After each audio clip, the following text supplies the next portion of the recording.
สบายดีสบายดีพี่น้องสบายดีFC คืนนี้ก็ฝนตกลงมาแห้งพี่น้อง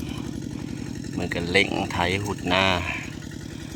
เบื้องในพี่น้องน้ำบรรยากาศน้ำเต็มไหเต็มคันเลย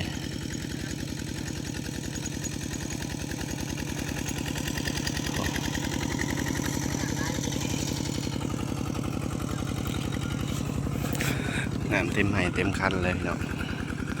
บรรยากาศโอ้ย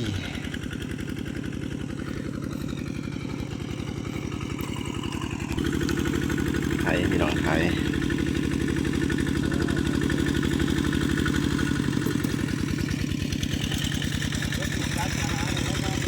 บรรยากาศ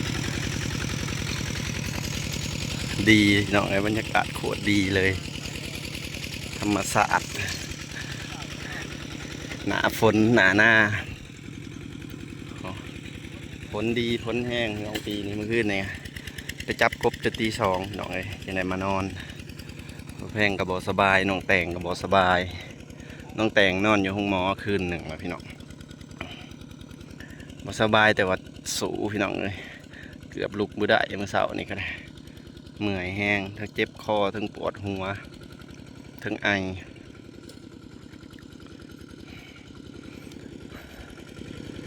มาจับรถไถมันแห้งกระเจ็บเขาไปกันใหญ่พี่น้องเอ้ยจับรถไถหน้าปวดเบิดกระตุนกระโตเจ็บชิงหมดเลยดีแต่มีน้องมาไถซอยน้องมาไถซอย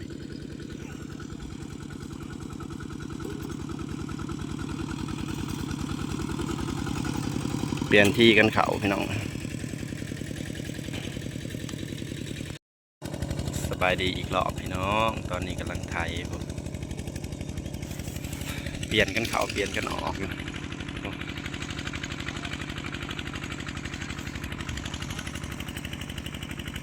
เบาแซงเบานิ้วเบาแม่นพี่น้อง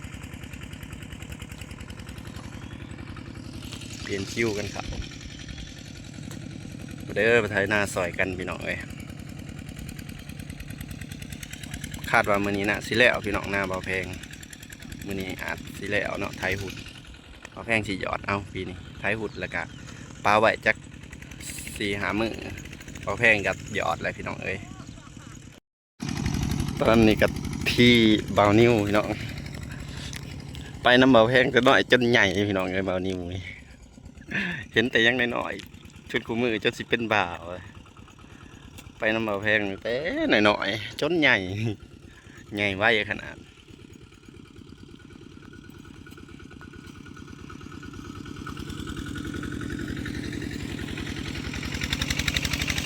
บรรยากาศดีเลยพี่น้องเลยไทยได้เบิดมือ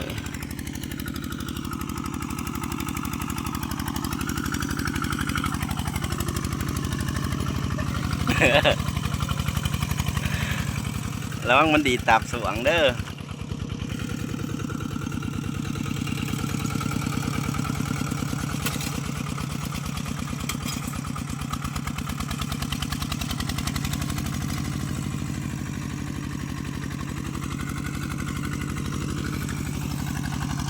อืมอืมอืม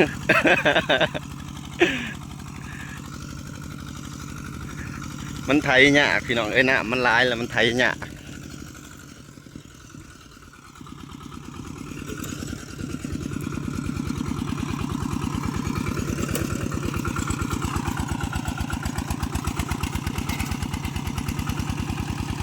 หอบไปแล้วเบิ่งคักแล้วหอบแล้ว4 คนพี่น้องมื้อนี้เปลี่ยนกันเขาเปลี่ยนกันออกได้ผักผ่อนแต่คนรถไถบ่ได้ผักผ่อน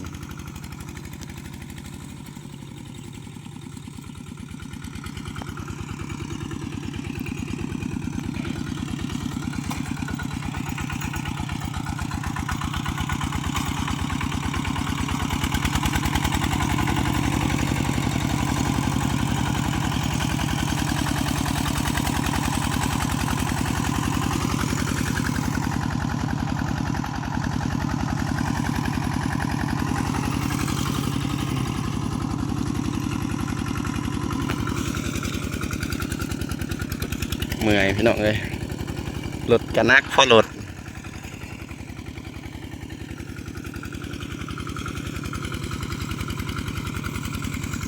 เรื่องเห็ดไห่เห็ดหน้านี่ทั้งบ้านบ่าวแพงนี่ถือว่ายังตามหลังพี่น้องทั้งฝั่งไทยหลายพี่น้องทั้งฝั่งไทยเป็นทันสมัยกว่านี้เนาะบ่ต้องเดินตามพี่น้องรถไทยกันไปได้สบายขี่ไปเลยบ่ต้องย่างอีกทั้งบ่าวแพงยังย่างตามกฎอยู่พี่น้องเครื่องหยอดควงเหยียดมีโครบเปิดพี่น้องทั้งฝั่งไทย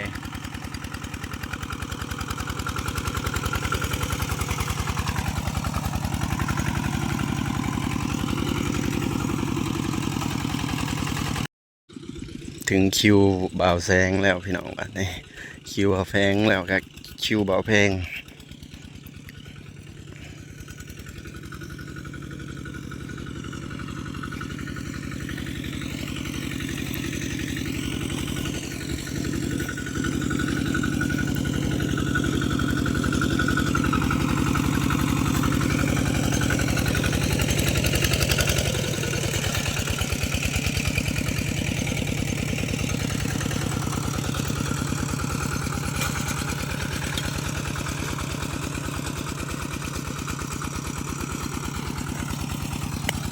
โอ้ย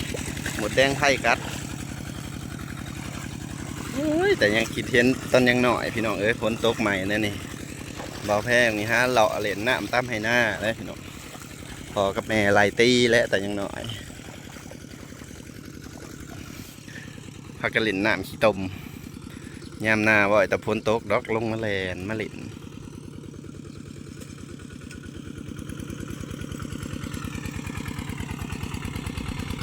เห็นตอนข้าวยังหน่อย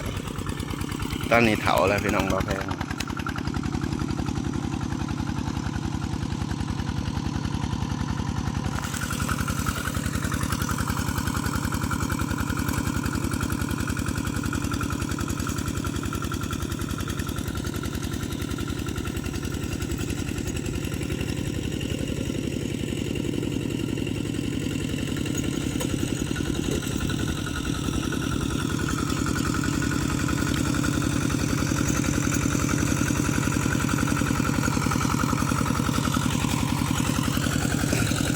เขียนโม่ใหญ่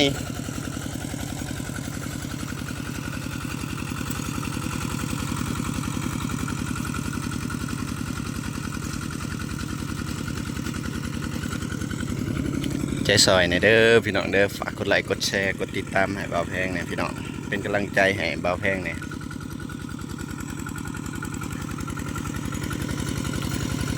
พอดหน้าปีใดบ่าวแพงก็ต้องได้มาเฮ็ดหน้าพี่น้องเอ้ยอยากทำงานก็อยากไปอยู่ทันไปกับบ่จักไผสิเฮ็ดหน้า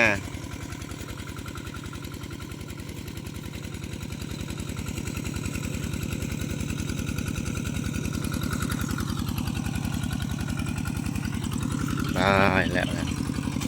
ขึ้นเทิงบัดนี้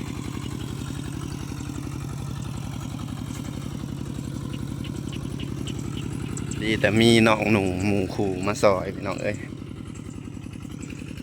หอดย่ำของเขาบ่าวแพงกับบ่าวแสงก็ไปซอยเขาหอดย่ำของบ่าวแพงเขากลับมาซอยบ่าวแพงซอยกันไปซอยกันมาแหละพี่น้องคือน้ำใจเพิ่นซอยเฮาซอยเพิ่น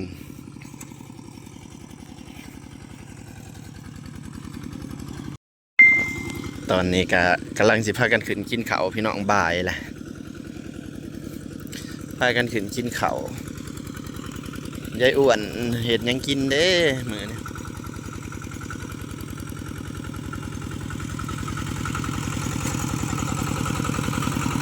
บ่ายแล้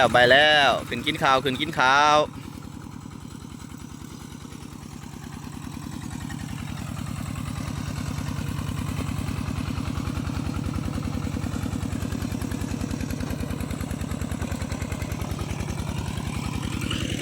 บ่ายกว่าเลยพี่น้องตะเวน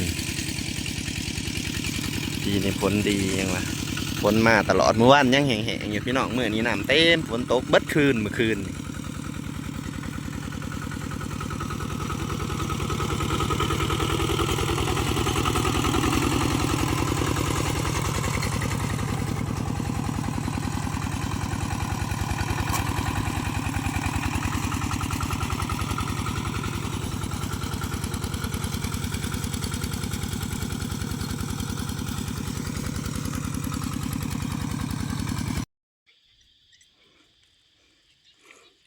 รงเลยพี่น้องบัดนี้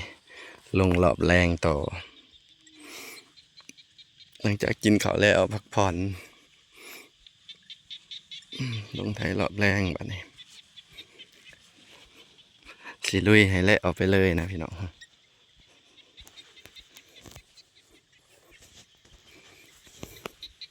ให้ก็เห็นแดดพี่น้องแดดให้ก็ออกบ่เห็นแดดแต่มือว่านนี่บ่เกือบเบิดมือพี่น้องมื้อนี้จนยามแรงจะเห็นแดดคืนฝนตกเบิดคืน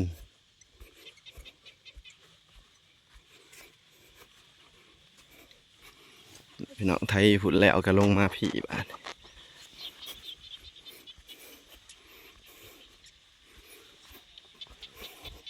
บรรยากาศทงไห้ทงหน้า